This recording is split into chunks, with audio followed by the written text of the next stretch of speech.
J'ai 31 ans, et jusqu'à il y a environ un mois, je pensais avoir bien compris ma relation. Ma petite amie, Valérie, et moi étions ensemble depuis 3 ans. Nous nous sommes rencontrés au mariage d'un ami commun, le courant est passé immédiatement, et en 6 mois, nous parlions de notre avenir ensemble. Elle avait 29 ans, travaillait dans la vente pharmaceutique, voyageait fréquemment pour des conférences et des réunions clients. Je respectais son indépendance et son ambition. C'était l'une des choses qui m'avait attiré vers elle au départ. Les problèmes ont commencé subtilement il y a environ 4 mois. Valérie devenait de plus en plus sur la défensive chaque fois que je lui demandais comment s'était passée sa journée ou quel était son programme de voyage. Ce qui était autrefois une conversation de couple normale: comment s'est passé ton voyage? Ou à quelle heure seras-tu à la maison? Se transformait soudain en interrogatoire dans son esprit. La situation a atteint son paroxysme il y a 3 semaines, un mardi soir. Elle était à Boston pour une conférence et est rentrée un jour plus tard que prévu. Je lui ai demandé comment cela s'était passé, si tout allait bien avec le vol retardé. Pourquoi as-tu toujours besoin de savoir où je suis? S'est-elle emportée, laissant tomber sa valise près de la porte avec plus de force que nécessaire. J'étais déconcerté. Je demandais juste des nouvelles de ton voyage. Non. Tu es toujours en train de vérifier sur moi. Toujours à poser des questions. C'est étouffant. Valérie, j'essaie juste de m'intéresser à ta vie. C'est ce que font les partenaires. Non, tu es contrôlant. Tu veux suivre chacun de mes pas. Je me suis assis sur le canapé, réellement confus. Quand est-ce que j'ai essayé de te contrôler? Je ne t'ai jamais empêché de faire quoi que ce soit. Je ne t'ai jamais demandé de changer ton emploi du temps ou remis en question tes décisions. Tu demandes constamment où je suis. Parce que je tiens à toi. Parce que j'aime savoir que tu es arrivé quelque part en sécurité. Ce n'est pas du contrôle. C'est de l'inquiétude. Elle a roulé des yeux. Eh bien, j'ai besoin d'espace. J'ai besoin que tu recules et que tu arrêtes de rôder. J'ai pris une respiration, sentant quelque chose changer en moi. Tu as raison, ai-je dit calmement. J'ai été trop contrôlant. Je vais te donner l'espace dont tu as besoin. Elle a semblé presque surprise par ma réponse, comme si elle s'attendait à une dispute. Bien. Merci. Cette nuit-là, j'ai pris une décision. J'arrêterai de demander, j'arrêterai de vérifier, j'arrêterai d'être celui qui initie le contact. Je voulais voir ce qui se passerait lorsque je lui donnerais exactement ce qu'elle prétendait vouloir. Le lendemain matin, je ne lui ai pas envoyé de « bonjour » par SMS comme je le faisais habituellement. Quand elle est partie travailler, je n'ai pas demandé de nouvelles de ses réunions.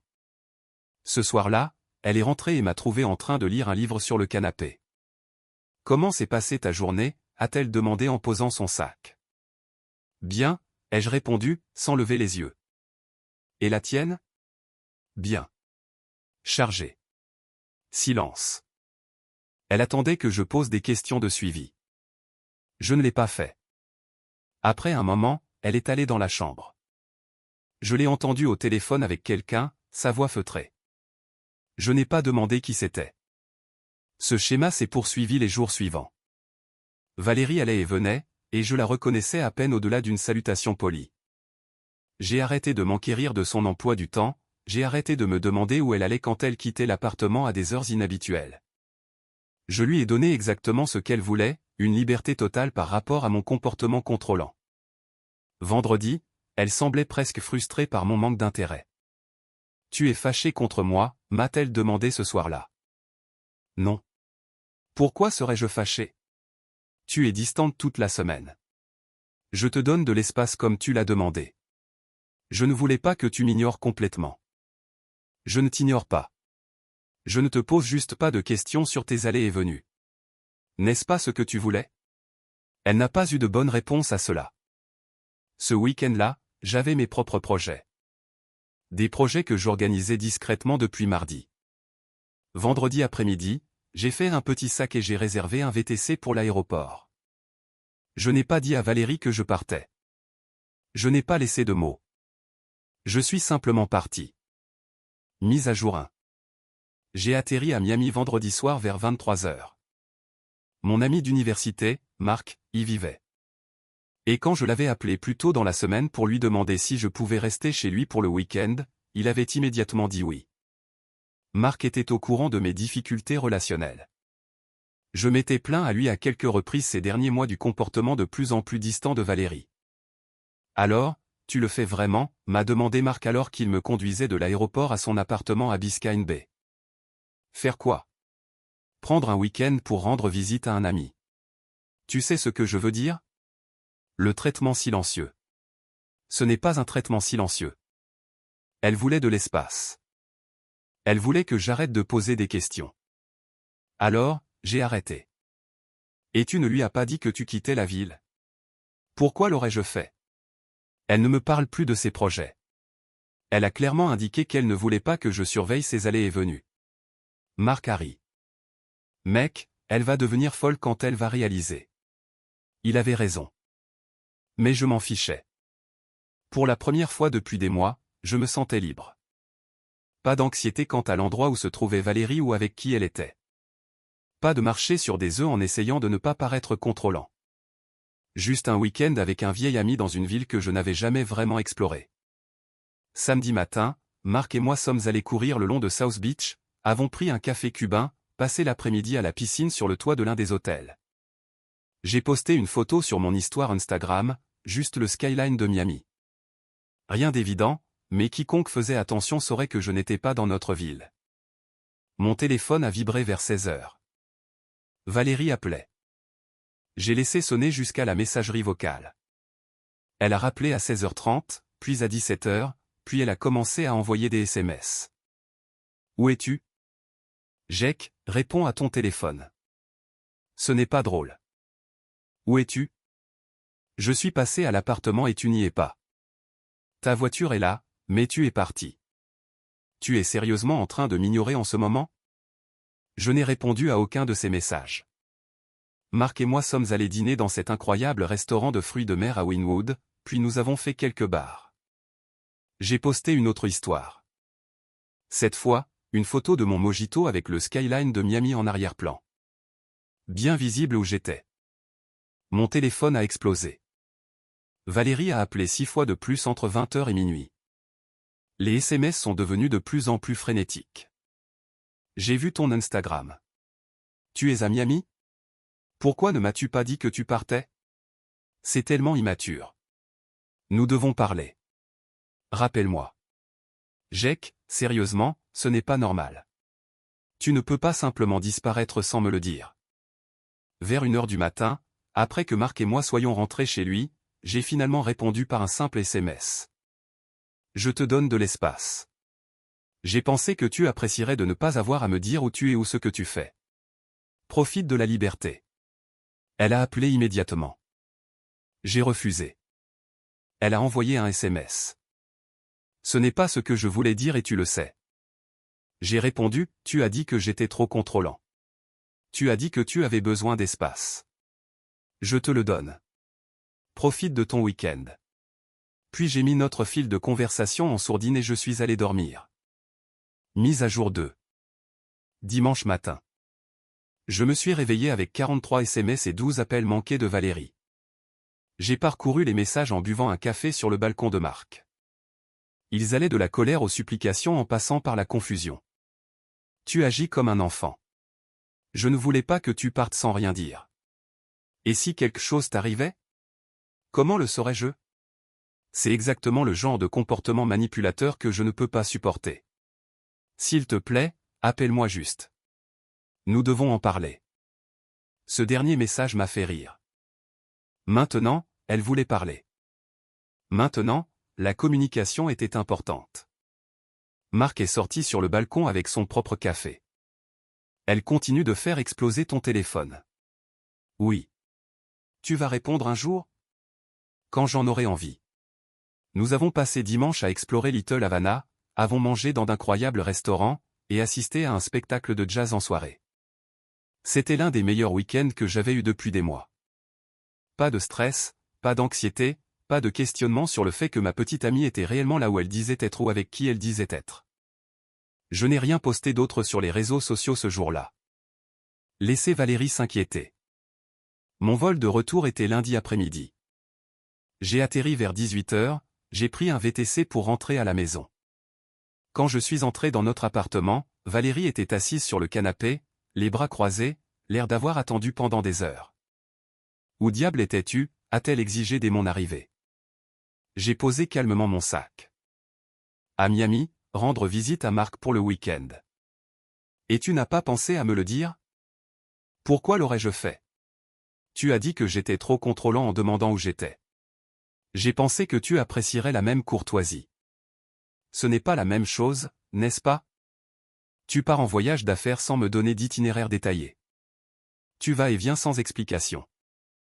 Je suis juste ton exemple. J'ai des voyages de travail. C'était juste des vacances pour rendre visite à un ami. J'avais besoin d'espace pour réfléchir. D'espace pour réfléchir à savoir si cette relation fonctionne vraiment. Elle s'est levée. Tu es sérieux là? Tu disparais pour un week-end entier, tu ignores tous mes appels et SMS, et maintenant tu remets en question notre relation? Valérie, tu t'éloignes depuis des mois, tu deviens défensif face à des questions basiques, tu m'accuses d'être contrôlant pour avoir montré un intérêt normal pour ta vie. J'ai reculé comme tu l'as demandé et soudain, c'est aussi mal. Alors oui, je me demande si nous voulons encore les mêmes choses. Je ne t'ai jamais demandé de disparaître sans un mot. Tu as demandé de l'espace. Tu m'as demandé d'arrêter de vérifier sur toi. Je t'ai donné exactement ce que tu voulais. Elle a ouvert la bouche, l'a refermée, puis a dit, c'est manipulateur. Comment? Comment est-ce que te donner ce que tu as explicitement demandé est manipulateur? Parce que tu essaies de me donner une leçon ou quelque chose comme ça. Non, je me protège. Tu as clairement indiqué que mon inquiétude pour toi n'était pas la bienvenue. Alors, j'ai arrêté de la donner. Et tu sais quoi? Ça fait du bien. Je me suis senti libre pour la première fois depuis des mois. Les yeux de Valérie se sont remplis de larmes. Alors, qu'est-ce que tu dis? Tu veux rompre? Je dis que j'ai besoin d'honnêteté. Une vraie honnêteté. Pourquoi as-tu été si défensive dernièrement? Pourquoi chaque question te semble-t-elle être une accusation? Elle a détourné le regard. Je n'ai pas été défensive. Valérie. Le silence s'est installé entre nous. Puis, doucement, elle a dit, il y a quelqu'un au travail. Mon estomac s'est noué. Quoi? Il s'appelle Derek. Il est aussi dans la vente. Nous avons beaucoup parlé, nous nous sommes rapprochés. Rien de physique ne s'est passé, mais... Mais tu le voulais. Elle n'a pas nié. Elle est restée là, pleurant. Depuis combien de temps, ai-je demandé? Quelques mois. Ça a commencé comme une simple amitié de travail, mais ensuite c'est devenu plus. Je ne savais pas comment gérer ça. Je me sentais coupable, alors je t'ai repoussé. Je t'ai fait passer pour le méchant pour m'avoir fait sentir coupable de ce que je ressentais. Je me suis assis lourdement sur le canapé. Tout avait un sens maintenant. La défensive, les accusations de contrôle, le besoin d'espace. Elle avait eu une liaison émotionnelle et projeté sa culpabilité sur moi. Est-ce lui que tu as été en train de texter tard le soir, ai-je demandé. Elle a hoché la tête. Les voyages d'affaires qui se sont prolongés. Un autre hochement de tête. La conférence de Boston où tu es resté un jour de plus. Il était là aussi, a-t-elle murmuré. J'ai ri amèrement. Donc, pendant que tu m'accusais d'être contrôlant, tu avais en fait une liaison émotionnelle. C'est incroyable. Je suis désolé. Je ne voulais pas que cela arrive, mais c'est arrivé. Tu as fait des choix. Tu as poursuivi ça. Tu m'as menti. Et le pire de tout, c'est que tu as essayé de me faire sentir que j'étais le problème. Mise à jour 3. Nous avons parlé encore 2 heures cette nuit-là. Valérie a admis qu'elle et Derek s'étaient rapprochés à peu près au moment où elle avait commencé à devenir défensive avec moi. Elle a juré que rien de physique ne s'était passé, mais a admis qu'ils avaient parlé de ce que ce serait d'être ensemble. Qu'ils avaient eu des conversations qui avaient franchi les limites émotionnelles. Tu l'aimes, ai-je demandé. Je ne sais pas.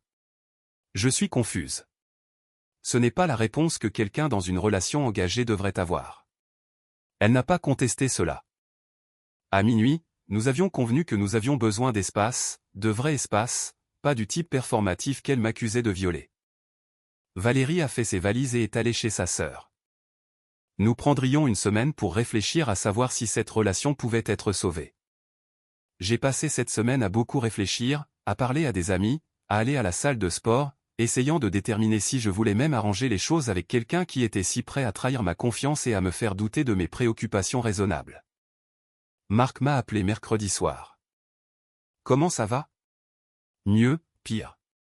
Tu sais ce que tu vas faire? Je crois que oui. Elle a rompu ma confiance. Pas seulement avec la liaison émotionnelle, mais avec le mensonge et la projection.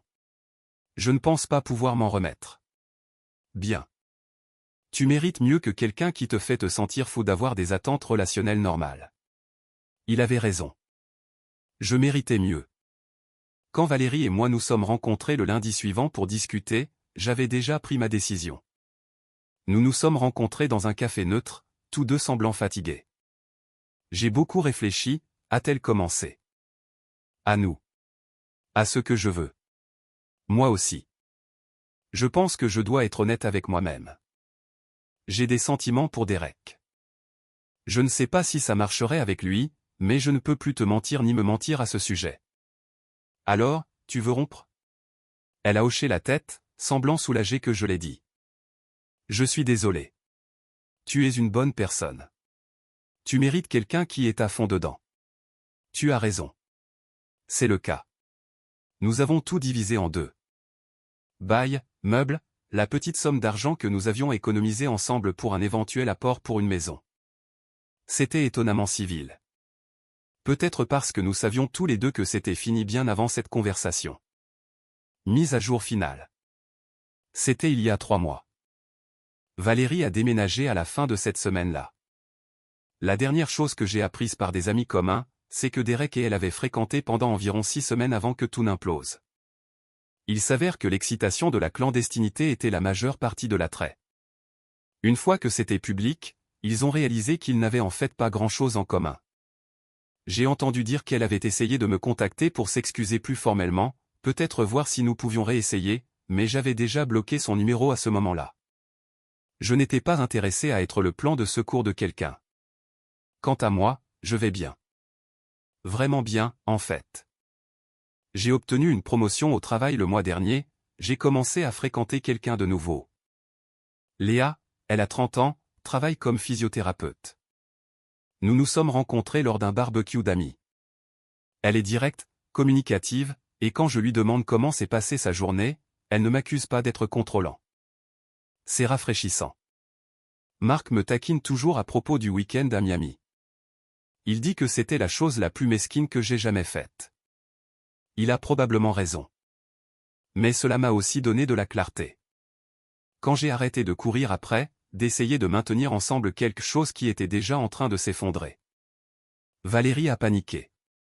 Pas parce qu'elle me manquait, mais parce qu'elle avait perdu le contrôle du récit. Elle voulait la liberté d'explorer des sentiments pour quelqu'un d'autre tout en me gardant comme sa sécurité stable. Dès que j'ai arrêté de jouer ce rôle, d'être le petit ami compréhensif qui acceptait son gazage, tout l'arrangement s'est effondré. Rétrospectivement, j'aurais dû voir les signes plus tôt, la défensive, la projection, la façon dont elle faisait de mon inquiétude mon défaut. Mais parfois, il faut de la distance pour voir clair. Le voyage à Miami n'avait rien à voir avec la vengeance ou lui donner une leçon. Il s'agissait de retrouver mon propre sens de l'estime de soi, de me souvenir que je mérite quelqu'un qui ne me fait pas me sentir coupable de me soucier. Quelqu'un qui ne ment pas et appelle ça de l'indépendance. Quelqu'un qui ne trompe pas et appelle ça de l'espace. Je ne regrette pas les 3 années passées avec Valérie. J'ai beaucoup appris sur ce dont j'ai besoin dans une relation. Mais j'ai aussi appris que parfois, la chose la plus gentille que vous puissiez faire pour vous-même est de vous éloigner de quelqu'un qui est déjà parti. L'appartement semble différent maintenant sans ses affaires. Plus léger d'une certaine manière. J'ai redécoré, acheté de nouveaux meubles, fait de l'endroit le mien. Les amis viennent plus souvent.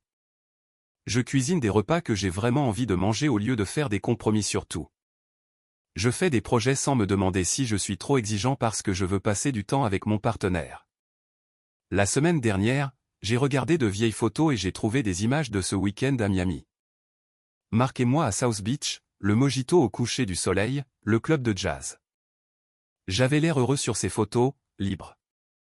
C'est là que j'ai su que j'avais fait le bon choix. Pas seulement en quittant Valérie, mais en refusant de la laisser me faire douter de moi-même.